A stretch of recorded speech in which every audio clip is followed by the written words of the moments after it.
Dans cette vidéo sur PowerPoint, nous allons parler du déroulé automatique du diaporama.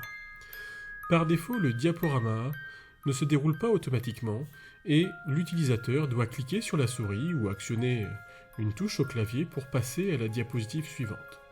Cela est intéressant car c'est l'utilisateur qui va déterminer le temps dont il a besoin sur cette diapo avant de passer à la suivante.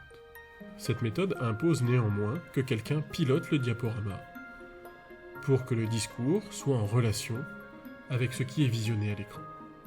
Mais si vous faites un diaporama pour une banque d'accueil ou une salle d'attente, voire pour animer aussi un salon, vous avez envie que le diaporama se déroule tout seul et que les diapositives changent à intervalles programmés.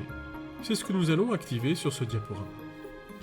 Alors si je veux travailler sur toutes les diapositives, j'ai intérêt à travailler en mode trieuse de diapositives. J'active le mode trieuse avec ce petit bouton en bas d'interface et je vais enclencher toutes les diapositives avec simplement un CTRL-A qui me permet de réaliser très vite cette action de sélection. Ensuite, je me dirige sur l'onglet Transition, non pas pour choisir une transition, je peux aussi le faire, mais ce qui m'intéresse, c'est de programmer le défilé automatique des diapositives selon un temps de compte à rebours que j'avais programmé. Je vais trouver ça à droite du ruban des transitions, dans le groupe minutage, et vous voyez un sous-groupe qui s'appelle passer à la diapositive suivante. Eh bien, je peux cocher cette petite coche qui s'appelle après, et je vais choisir simplement le temps d'affichage de la diapositive. Par exemple, 5 secondes.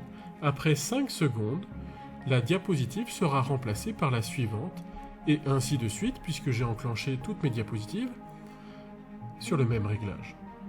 Vous voyez, dès que nous avons coché cette petite coche après, on aura un défilé automatique des diapositives et vous pouvez remarquer en dessous de chaque diapositive un petit compte à rebours qui vous indique que c'est bien le cas. Enfin, je peux cocher ou décocher cette option manuellement.